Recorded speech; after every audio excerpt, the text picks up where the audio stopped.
Hey, you busy? Mm-mm. Okay, let me run something past you real quick. We're going to talk about it. Hmm? We're going to talk about it today. It's the thing that made you close with your grandmother. It's the shows that made you go ahead and be more interested in. It's the soap opera with the plot twist that you like, and you want to go ahead and talk about with your friends. It's the thing that makes it communication between most of your associates and most of your family members. It's the thing. You want to know what I'm talking about? I'm glad you asked. Gossip. Mm-hmm. Yeah. No, no. Do not hang up this phone. I'm not playing with you. We're going to go ahead and talk about it. Listen, gossip. Okay. We need to go ahead and discuss it in its depths. And I'll tell you where this came from. So I don't know if I told you yet, but you should have been listening to the last conversations in with a tent. Okay, I did get a new job. Yay! Freedom, freedom. You see the confetti and the balloons and all that falling on me? That's what happened. So I got a new job and I'm super excited about it. And I'm smelling so hard that my cheeks just made press charges on me. You feel me? But I got asked a very, very interesting question on my final interview. The question that was asked was, my position has a lot of information. Confidentiality is at its core, and I'm great at keeping that. But there was a two-part question. One, how would I handle when someone in the community has a question in regards to something they may have seen or, what have you, at the facility? And so what would my answer be? And I pretty much was like, oh, there's no soft way to do that. It's not, well, I'm not obligated. It's, listen, confidentiality laws prevent me from giving any information on said situation, but I appreciate your heart and I see that with you inquiring, but at this time I can't share that with you. Like, there's no soft way to, like, no, it's not no, oh, I hope you don't see me in Walmart. If you see me, that's cool, but you're not getting nothing out of me. Have a nice day. But then the second part of that question was, how do you handle when employees want to gossip with you and still keep on task of the things that you have to do while also keeping up staff morale? Because she identified that people that was in the position prior to me, it just seems because this position is the nectar of getting the juice, if you will, and that's why confidentiality was super important to them, that other employees seem to gravitate to whoever was in this position. And so she wanted to know, how do you handle gossip? And I answered with the only thing I know how to do, which was truth. I said, listen, gossip is a personal thing that you bring to your professional life. I mean, point blank, the period, right? Whatever you don't do in your personal life should really just transfer over to what you don't do in your professional. I don't gossip in my personal life. I don't have friends that I call up and it's like, you heard about such and such. Like, we don't do that. I think everybody is super grown. And at this point, we are not entertained by anyone else's poor decisions, downfalls, whatever. It's just not entertainment. I don't turn on, my phone bill doesn't get paid for me to get turned on to other people's lives. Like, I'm not interested in that. And so what I said was, I know you was like, did you say that to her? No, I didn't. But I did say the portion in regards to whatever you practice in your personal life, you do bring over to your professional. And it's not something that I do in my personal life, so I don't care to do it in my professional. And in my own little way, I will let my colleagues know, hey, let me get back to my task real quick, talk to you on Sunday, and just kind of, dodge in my own little way without making it sting. And eventually what will happen is I'm starving what I don't want to feed. And so eventually you'll go feast on someone else. Eventually. And that's the answer that I gave. And that's the truth. But it was amazing to me that was one of the things that she was like, I have to ask. I can't honestly say that I've had anyone ask me that in a interview of any sort. And I was like, you know what? That is actually something that when I get to a place that I start hiring people and doing all the things that needs to be done business-wise, that is a question that I'm going to hold near and dear. And I tell you why. The previous job that I had, the one that we were talking about, yes, for umpteen years and getting all the spiritual lessons and nothing professionally, was drenched in gossip. And it was a shame because it was the people who were in positions of power that had the venom and the vileness of gossip. And the one thing that I was reintroduced to, because I got to tell you, I've worked from home for a little bit, for a long time. I've done other things that didn't really expose me to. You get the little, did you hear such and such got fired? You hear that in your place of business, but not to the point that it's, and such and such's husband and their grandfather. And it's like, oh, y'all come to work to go ahead and get juice, to the point that prior to me leaving, I had a talk with one of the compliance officers, and I'm like, hey, so what's the steps to go ahead and process a grievance? Because I already knew it made no sense talking to the HR manager about anything, because she was head honcho of all things gossip. So I wasn't trying to get this to be in the buzz line. I wanted to go ahead and kill the buzz. You see what I'm saying? I'm having an issue with a certain colleague. She's out of her league and sometimes her mind with the way that she speaks. And so I need to go ahead and get this done. So I'm talking to her, door closed situation. She opens the door to go, because she printed out the process for the grievance and went ahead. And if you don't know, grievance is pretty much what steps do I take to have this investigated on a higher level so that we can come to a conclusion to getting this situation resolved. It is grieving me to be in this situation, which is why they call it a grievance. So resume. So she goes and gets the paperwork from me and was like, these are the steps and blah, blah, blah. Someone overheard or was looking through his office door and saw her give me the form, and this sent the buzz. She filed an EOC and she do. And I'm like, I don't even know all these letters y'all talking about. What are you talking about? So somebody came back to me and was like, what happened? Because such and such told me such and such. And I mean, that thing spread so fast, faster than any news report channel I have ever turned on. I was like, wow, that is really something. And I thought back to my childhood. I think it happens more with big families. My grandma had 9 kids who all had kids who all had kids. You heard me say that before. But there's this one aunt that it was like, bruh, if you don't want everybody in the family to know, you don't tell her nothing.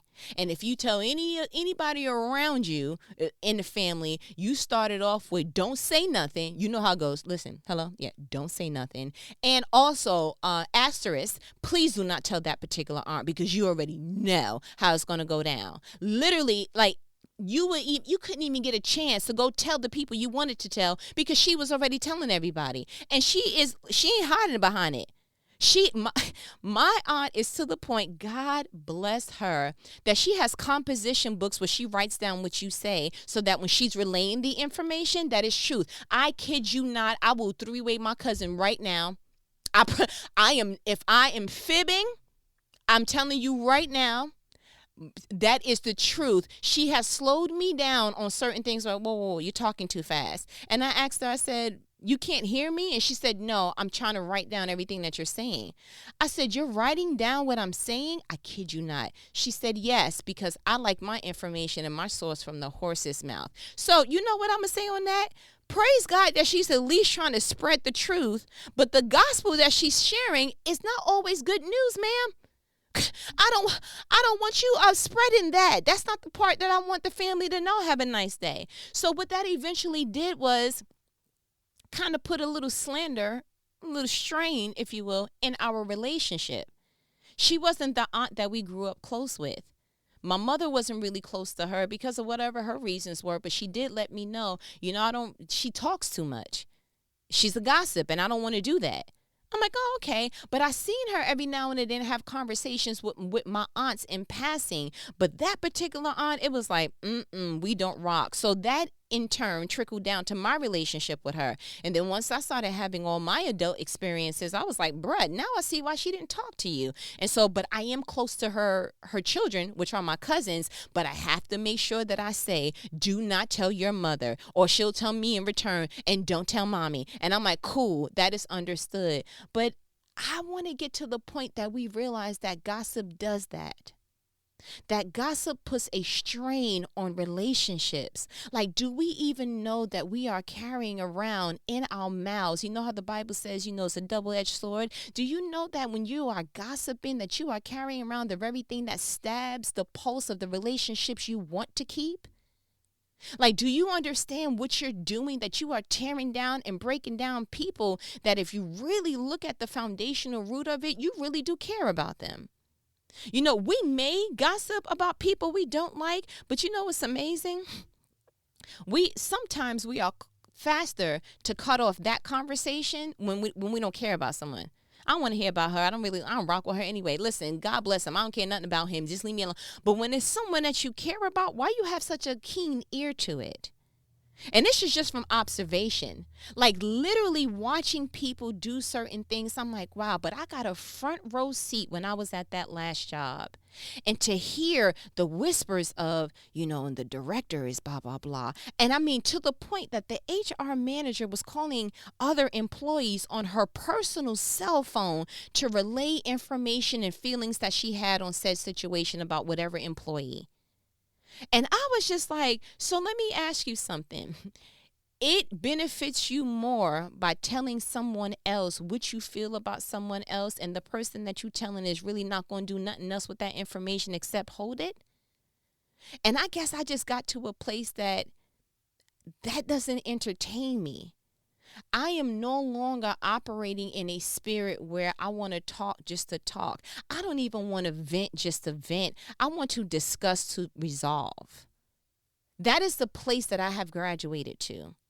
So if such and such is irritating me, I guarantee you that such and such is not going to hear it from nobody else. Such and such is going to hear it from me. And it will be in a tactful way. It will be respectful, professional if we in that realm too. But whatever it is, you will always hear from me what is making me uncomfortable. I don't need no third party interpreter, anyone advocating on my behalf. I can very well talk to you myself. I don't even want, like, it was a chain of command at that previous job. And it was, talk to your supervisor, and the supervisor would then talk to the HR person, and then the HR person would talk to the CEO. No, I don't need no one advocating for me. I went in the CEO's office myself and spoke to him. Because I don't need that in the grapevine conversation. I don't need anyone advocating my feelings because they're mine. You see what I'm saying? And it's not like I barged in and was like, yeah, New York style. You going to listen to me, sir? It was, hey, when you get a minute, I would like a few moments of your time. I know that you're extremely busy, but I'm having a difficulty. And left it at that. But you will hear it from me. You're not going to hear it anywhere else. And I feel like maybe that's asking too much of some people, because that requires a certain level of authenticity, and that the pulse sometimes behind gossip is cowardice. Like, it's easier to go behind somebody's back and say, what's happening with such and such, and just to keep your ear to the streets and and that's happening, because it allows you to hide behind the words and the curtains of what you see, but that you're never going to approach, that you're never going to step to. Like, I would have appreciated the coworker that saw me getting the paperwork if he would have came to me like, you having a problem? I just saw you get that paperwork. What happened? Oh, that's crazy. And have that kind of conversation with me. And you know what? If you need anything, I got you, blah, blah, blah. Because at the end of the day, are you just carrying conversations to carry them, or are you carrying something because you want to support the person? I mean, it really goes to the depths of your personality and the true corrosion of either your heart or your character. Like time out, like pause real quick. Think about that. How does it benefit you having any of this information in your directory of your brain or your emotions? How? Someone coming to you on the job, talking to you about another coworker. Let's just take that example. How does that information benefit your money? How does it benefit your job load, your task? How does it benefit the work environment? How does it benefit? Now listen, if gossip is going to pay the bills, then I would be like, okay. But there's a place for that. There's a fine-tuneness on that. It's called blogging, okay? It's called news reporting, okay? It's also called, there's other elements and professionalisms that you can get into that allows you to do exactly what you do so well, except that the negativity or non-negativity, you're getting paid to do that. Do you see me staring at you? So quick question. When that family member calls you about that particular relative and gives you the whole earful and, and I feel this kind of way about what they're doing and blah, blah, blah. How did that change your life? Do you now get empowered? Do you feel strengthened? Do you feel like, what does that do for you outside of just giving you information that whether you heard it 10 minutes ago or not, you still have to live the life that you're living? Now, I'm not going to hold you. In New York, in my younger days, okay, I held on to information that was said to me, but I held it just in case I needed to boomerang and karate chop somebody back down. Like, oh, funny how you have that to say when your baby father, you know, you know how you can get like, ooh, you were supposed to know that. Yeah, I got juice on you. Like, don't let me violate you. It's a New York thing. Say what you want. Okay, but we had that juice. And now I've just come to the point that it's like, you know what? I'm not even in that stage in my life or that space in my spirit where I want to go toe to toe and be ugly with somebody. I don't need to chop anybody with my words. For what? Bro, if I got a problem with you, you're going to know that it's a problem. And if it's a problem I can't solve, I'm telling my daddy on you. That's it. I'm tired of telling on in the spirit. The end, bruh. Like, it's not going to make me feel any better that and another thing. And that's why you only make. And that's like for what? To be honest with you, like, and this is what I said on my interview. This is the part that I actually did say. I said to her, I wish I would be concerned about other people's laundry that I don't have to wash. For what, bruh? Like, it takes a certain amount of adulting to just be like, stop somebody in the start of it and just be like, oh, that's crazy. God bless it. But you know what? I can't. It ain't even it's to the point now, to be completely honest, I don't even want to give an ear to it because it doesn't help where I'm going. Listen to me. The vehicle in which God has me traveling on, how I'm wired and where he has me going, requires for me to pack so lightly that I don't need the bulk rocks, pebbles, cranes of anyone else's issues in my vehicle. And I feel like once you are made aware of something, it's either one or two things. You either going to store it or you going to share it. And at this point, I'm going to go ahead and make it a third. So you're going to go ahead and store it, you're going to share it, or you're going to be a part of the solution. And you know what? I don't want that task. I'm not sharing nothing, so have a nice day. It don't do nothing for me. And I understand how God looks at gossip. So no, I'm not doing it. I'm not sharing it because that's not the evangelism that I want to be in.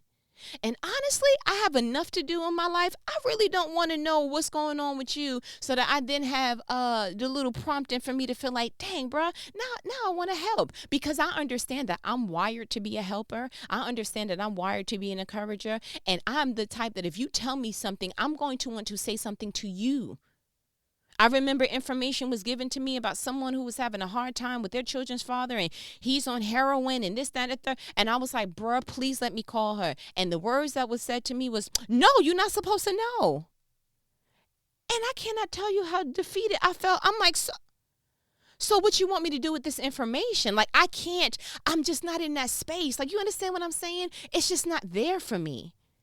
And I don't understand how living this life, graduating to the point that you have, your brain is fully developed, so your whole frontal lobe and your decision-making skills are there, why you would want to hold on to any of that.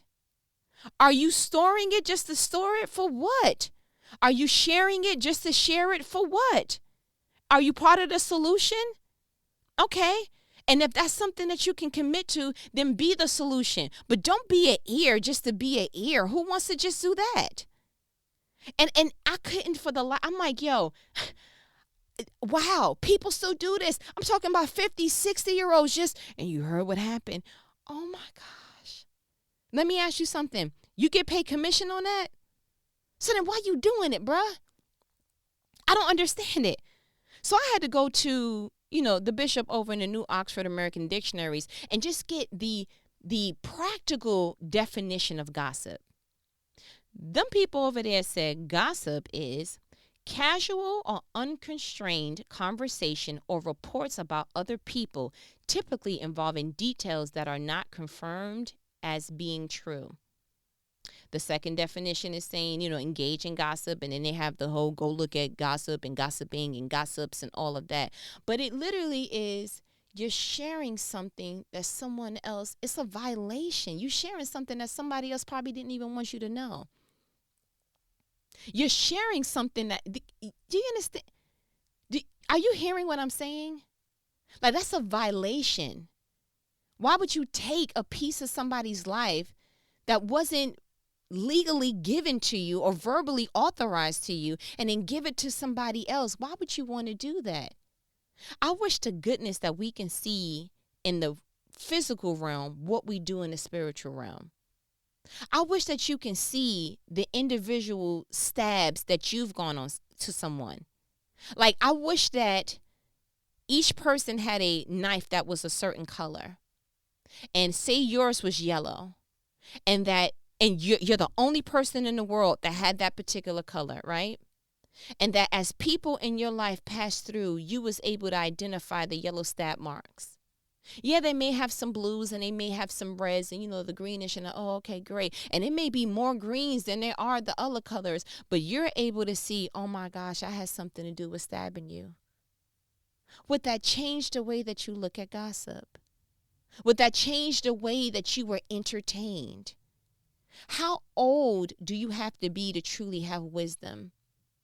How much age and experience do you truly have to achieve in order to realize gossip, if that's your level of entertainment, then you're living a bored life?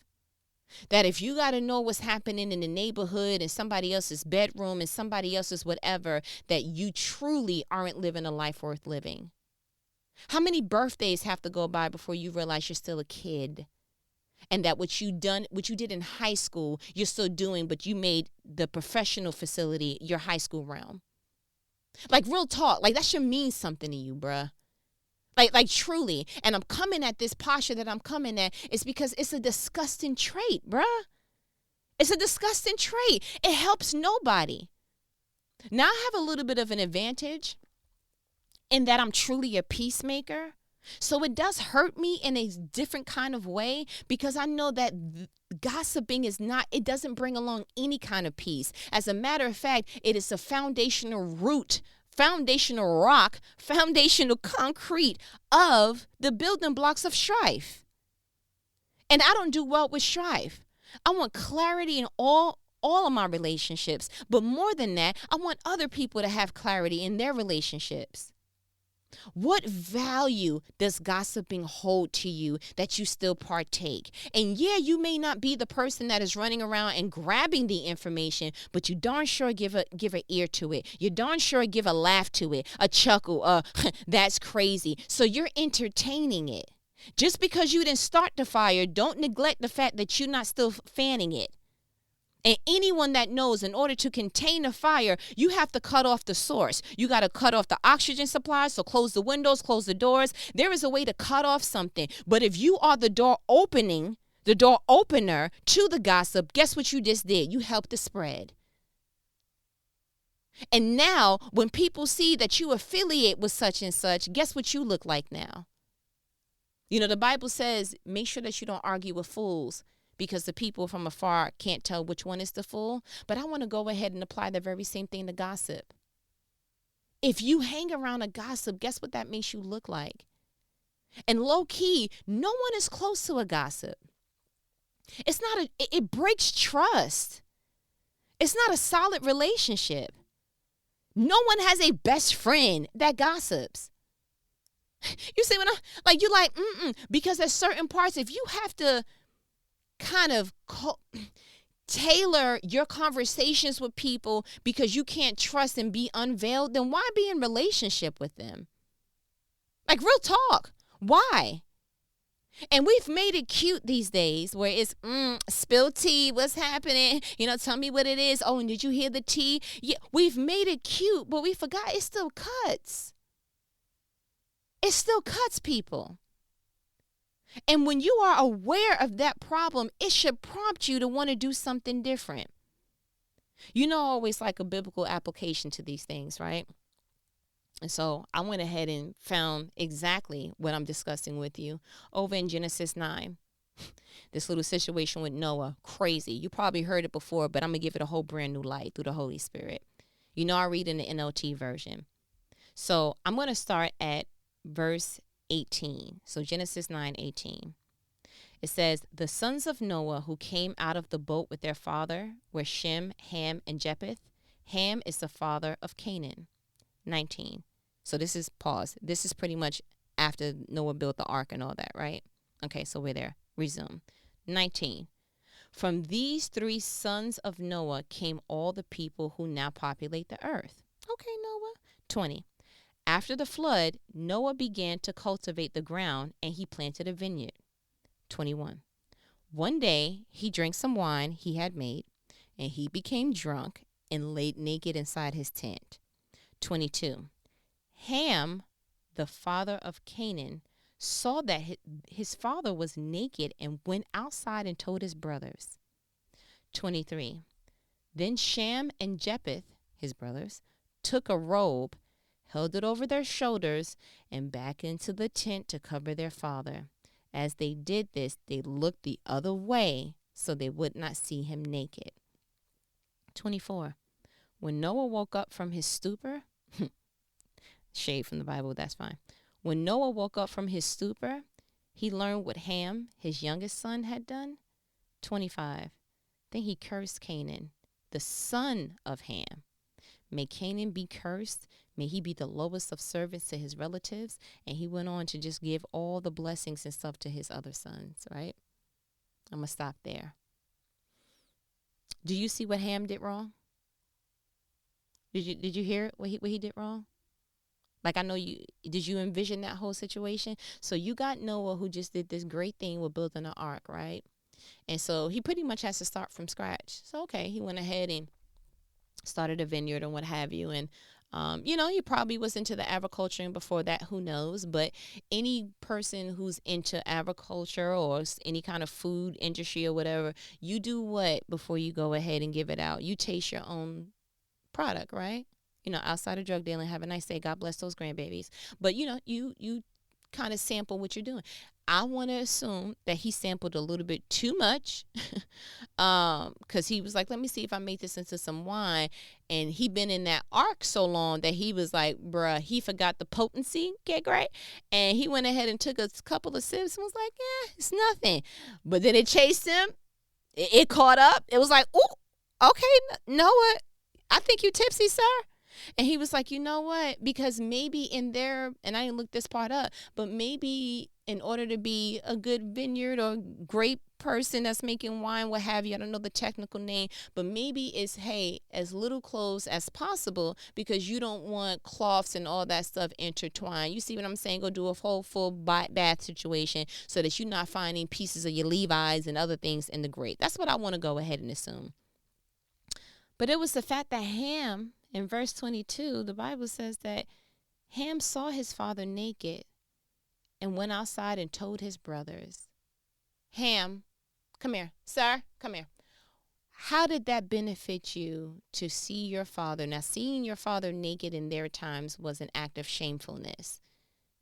Nobody, even in current times, don't want to see their daddy naked because, you understand? That's disgusting. Your daddy, your uncle, any male in your family, that's not the present you want, sir. Okay? Your birthday suit is not a happy birthday to me. Okay? All right, let's just get that imagery out of our head. But so you saw Ham, I'm talking to you. You saw your father in a stupor state, okay? That's what the Bible even said. And it was real close to stupid, but that's between the Holy Spirit and God, how they wanted to go ahead and conjoin that word, and that's fine. But you saw him in a place of shamefulness, and instead of correcting that, you went out and told your brothers. Now, I want to believe that the Bible is strategic in how it orders a thing. And again, I didn't look this up, so I'm going to go ahead and just speak on faith at this point. But it listed Shem, Ham, and Japheth. I would like to believe that that's the birth order in which they were born, which takes away the responsibility of maybe he was the baby of the family. He didn't know no better. This was new. I'm not sure. Maybe he never seen his daddy naked. And he was like, yeah, yo. Daddy in there naked. Who knows? Being the oldest, you kind of come with a set of skills that, you can't teach the average person, who knows? But the fact that you're the middle child gives me, no, you were old enough to know what to do. Because you went outside and you told your brothers and Shem and Japheth without any real training, because I want to believe if you're born in the same household, you kind of have the same morals, right? And if the two of them felt like I wanted to protect daddy, then why didn't you feel like that? Why was there something in you that wanted to help spread your father's shame? Ham.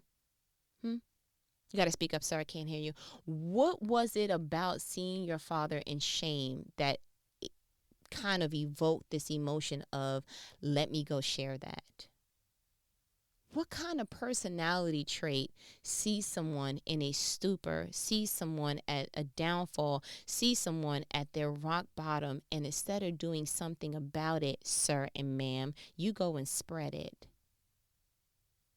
What kind of human gets entertainment by somebody else's stupor? Do you see where I'm going with that? And the fact that no one knew and had to go ahead and confirm, bro, you did that to me? Oh, I'm not just going to deal with Ham. I'm going to curse his sons. Like, generational curses comes from gossip. That's what I just read in the Bible. Didn't you just read it with me? Why did Shem and Japheth care more about their father? And the delicacy that they took is just overwhelming. It literally said they took a robe, so they took what they had, held it over their shoulders, backed into the tent to cover their father. But as they did this, they looked away. They covered their father and still kept his name and his shamefulness intact. Do you have it in you to make sure that when you are seeing something that needs correction, that you're making sure that I'm going to keep your dignity intact. I'm going to keep your legacy intact. I'm going to keep your reputation intact. I'm going to keep your character intact, because what this one situation is doing, I can go ahead and stop it before it becomes an infestation on your reputation. Do you see what I'm saying? And I was going to go the whole route of, looking up gossip, and because you can go up yourself and put gossip Bible verses in the Bible. Matter of fact, we can just do a few, because I know, let's just go ahead and do what was planned, okay? And this one that I looked up is in openbible.info. And for whatever the reason, they have it in the ESV. E as in Edward, S as in Sam, V as in Victor version. So I'm going to read a couple, but this is all from the ESV version. Ephesians 4:29. Let no corrupting talk come out of your mouths, but only such as is good for building up, as it fits the occasion, that it may give grace to those who hear.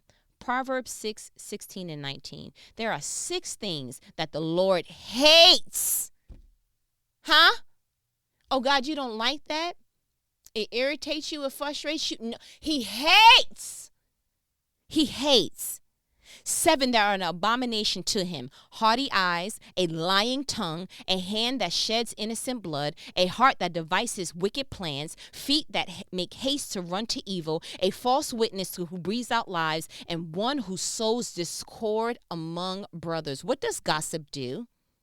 It brings unity among brothers and sisters and families and children. And it brings discord, right? Wow. Wonder why God hates that. That's a whole nother conversation in itself, so I'm going to move forward. Proverbs 16:28. A dishonest man spreads strife, and a whisperer separates close friends. Oh my gosh. It's like the Bible be knowing, right? It's almost like the Bible be knowing. Let's go. Proverbs 21:23. Whoever keeps his mouth and his tongue keeps himself out of trouble. James 1:26. If anyone thinks he is religious and does not bridle his tongue, but deceives his heart, this person's religion is worthless, ma'am, sir. Proverbs 20:19. Whoever goes out slandering reveals secrets. Therefore, do not associate with a simple babbler. Bruh, I can't. My pressure.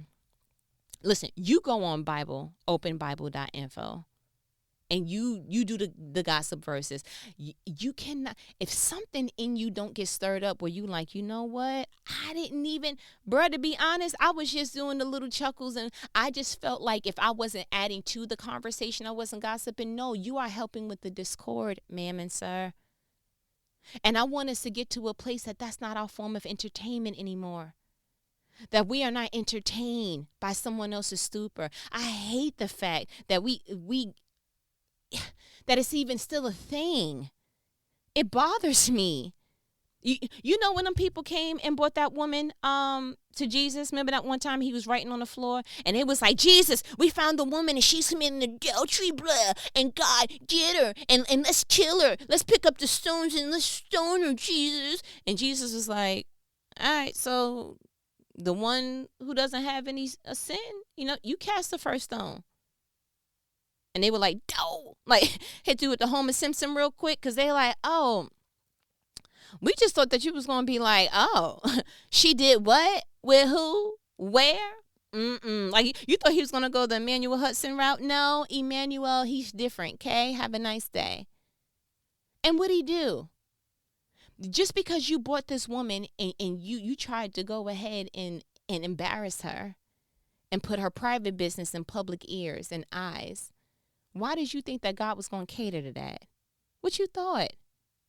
It ain't changing Bible times. It's not changing now. Bruh, I don't know about you, but I don't want to be a part of anything that God hates. I can't afford it. Count me out. Cross my name off the list. I don't want to be a part of it. I don't want to be a part of anything that God looks down and he's like, I can't do nothing with somebody with that kind of personality, that kind of characteristic. I do not. And Noah, he's not a bad person. You know how I know? No, I don't have his phone number. I don't have his Instagram handle. I don't have any of that. But you know how I know he had to be a person of some kind of character? Because the Bible says that when God was looking down to see how he can savage this whole second world thing, he was looking all over and he found favor with Noah. God saw something in him. God saw that, hey, you know what? I could do something with Buddy. He's probably going to be the only Buddy that's going to build this ark for how many years it's going to take, be in this ark with all the all the noises. Listen, I couldn't even go to PetSmart. The noises at some point, a pet store, have you, the zoo, and not get disgusted. I smelled elephant dung in a circus. Noah, hand clap of praise. Don't know how you did it, because my sense of smell could not have. I would have been, God, I couldn't have did it. So he had to be the only Buddy that could have carried this out. Just for his son to have it documented in the Bible because of what his son did, just for his son to go ahead and blemish his legacy. Oh my gosh.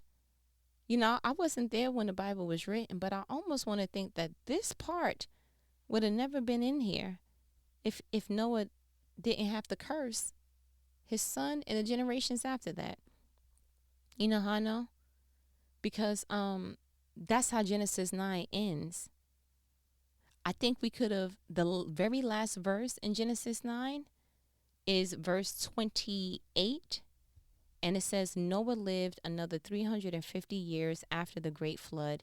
He lived 950 years and then he died. But between verses 18 and 27 was that little bit of thing that Ham did.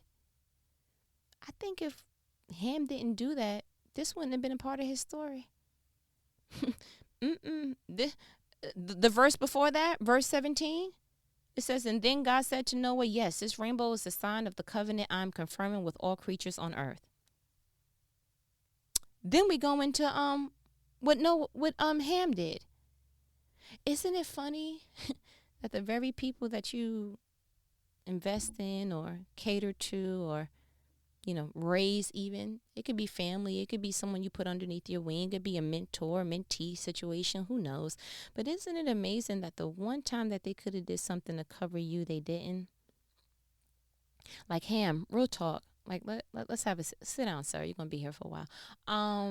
Your father saved you from the flood, sir. Like your daddy built the ark. That's a different type of covering. He saved your life, sir. He saved your life enough for you to have children, sir. He saved you, he covered you, and he allowed you to have a legacy. And the one time that you could have returned that in a slither of an iota of an amount, you couldn't even do it. Man, I can go on and on about this because of personal experiences, secondary experiences, and just knowing. Now, I'm going to close this out by saying it's not that I'm living a holy life, right? It's not that I don't look at anything that looks like information or, like, listen, let's just be 100. I look at the Shade Room, okay? Hollywood Unlocked, okay? Yeah, I'm on the Instagrams, but my posture is different. And this is my absolute truth, and you can take it or leave it. I'd rather you take it. I don't look at it to gossip. I look at it to encourage someone else. Why do you think in my conversations I'm always referencing something that I seen, something that I saw? That's the only time I want to either bring up somebody else's downfall or anything to the sort. But I always wait until their story looks different. I love the Robert Downey Jr.'s. Iron Man, you know his story? How he had it all, lost it, drug issues, came back. Like, bro, I love those kind of stories because it still makes people relatable. It still gives people hope. And people sometimes think that when they're going through something in their personal life that nobody else on earth is going through it. And I think sometimes, because everybody's not reading the Bible, sometimes you need real deal, oh my gosh, you too, in order to feel encouraged out of your own pit. So, promise you, mine is never for gossiping purposes, because I actually read some of those things. Like when I was reading about Tamar and what she did to herself, and I was like, man, Tamar Braxton. Yeah, not Tamar in the Bible. Tamar Braxton, when she tried to self-harm, I was like, I felt some kind of way because I'm like, she got people who care about her. She has a son. She had, all those different things. So I'm really careful on consuming too much of that. I actually have it on Mondays that I don't go on social media at all because too much of that is too much of that. But it doesn't, I don't get entertained where I'm like, ooh, did you hear? I want to see the underdog get up from under that. You understand? So my challenge to you is, until you get to that space that your posture is not, I want to scratch the itch in my ears. If you can't get to a place that you're like, I want to pray for this person. I want to, and not making it look glorified like, we should pray for such and such, because don't hide prayer. Don't put gossip under the shield of prayer. God still knows your heart, bruh. Okay, so you can have a nice day with that. We should go ahead and pray for such and such. Oh, you didn't hear? And then that's your little silly way of getting into some gossip. Don't do that. But the true challenge is getting to a place that you no longer spread strife. And I pray that you and anyone else who knows you and is around you and whoever you feel the need to tell, that you go ahead and remember that whole knife illustration that the Holy Spirit gave through me. Do not be a part of somebody else's stab. Do not. Because gossip is a strife. It is a relationship killer. You kill people. You kill relationships. You chop people down when you decide that you want to be entertained by just mouthing off and expressing things that's none of your business. Okay?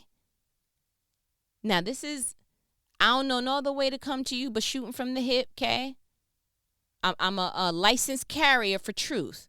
So don't at me. You have a nice day, okay? But you know what these conversations are.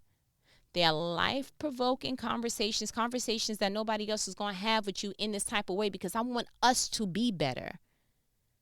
And I don't want you starting to see your circle get smaller because you are the contaminate, that you are the mold, that you are the cancer. I don't want you having to be uncomfortable with people that is in your inner circle because you already know that they're a part of the mold, but you don't want to say nothing because they're fun or that you benefit from them in some type of way. That's not a quality circle, ma'am. Yeah, I don't know if you know, but that's a donut, sir. But before I keep getting irritated and roll my eyes at you, because I don't want this to be personal, and we not want to gossip about nobody else's grandbaby, I'm going to let you let me go. And we'll talk later, okay? No, no hard feelings. You're right, but I feel some type of way. But I'm gonna get off because behind them scriptures getting me all upset, and what Ham did with his father. I'm done. Like people is just, I can't. Like how you start the second world with stupidity. I can't. I gotta go. I'll talk to you later. Okay? Yeah, later.